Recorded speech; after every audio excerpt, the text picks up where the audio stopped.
Today, the modern United States projects global authority through its democratic institutions and the foundational rule of law. It governs itself using the oldest and longest-standing written national constitution in the world.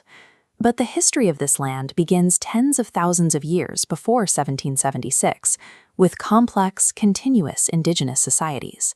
Even European contact started early, with Norse explorers mapping the northern coast around the year 1075. The political shape of the modern nation, however, traces back to English settlers who survived harsh conditions to establish Jamestown in 1607 and Plymouth in 1620. They built a society dedicated to political representation, but they did so through war, waves of devastating disease, and the systematic removal of the continent's original inhabitants. By the 1760s, the 13 colonies matured into a profitable economic engine for the British Empire. This visualization tracks the transatlantic slave trade, showing exactly how the southern colonies scaled their massive agricultural output. They imported and enslaved millions of people from Africa. At the same time, expanding the borders to acquire more planting acreage led to a continuous series of American Indian wars and forced displacements. The immense wealth and political stability that eventually allowed colonial leaders to challenge the British Crown was extracted directly from these exploited populations. Tensions finally fractured when the British Parliament imposed heavy taxes and the Intolerable Acts, attempting to strip the colonies of their self-governance. The conflict erupted into open warfare in the spring of 1775 at Lexington and Concord, forcing the Second Continental Congress to raise a unified army. They unanimously selected George Washington to command their new military forces.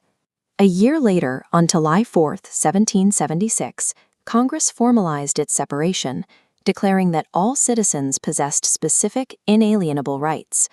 Independence was formalized in the 1783 Treaty of Paris, but the weak central government lacked the power to tax, manage a national debt, or regulate commerce between borders. To prevent the young nation from collapsing, leaders like Alexander Hamilton, Thomas Jefferson, and James Madison engineered a centralized federal system designed to maintain national order. The resulting Constitution and its 1791 Bill of Rights codified legal protections for its citizens, yet deliberately left the institution of slavery and the dispossession of indigenous people intact. Empowered by this new central government, citizens aggressively pushed westward.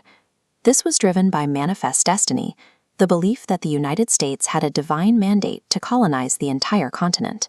Looking at this map, you see the impact of the 1803 Louisiana Purchase, negotiated by President Thomas Jefferson, which instantly doubled the country's size.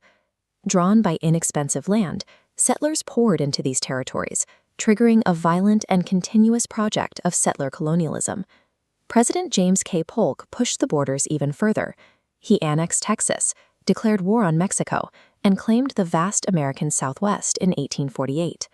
Within a single lifetime, a string of eastern colonies had become a sprawling empire, absorbing enormous amounts of land and intensifying its internal conflicts.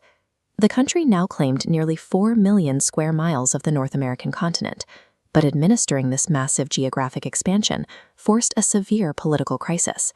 As each new Western territory applied for statehood, the federal government had to decide whether human bondage would be legal within its borders. A nation founded on a declaration of universal liberty was attempting to sustain an economy built entirely on forced labor, and that contradiction could no longer hold. The compromises made during the founding years allowed the nation to grow, but they also guaranteed that the questions of slavery and sovereignty would eventually be decided on the battlefield.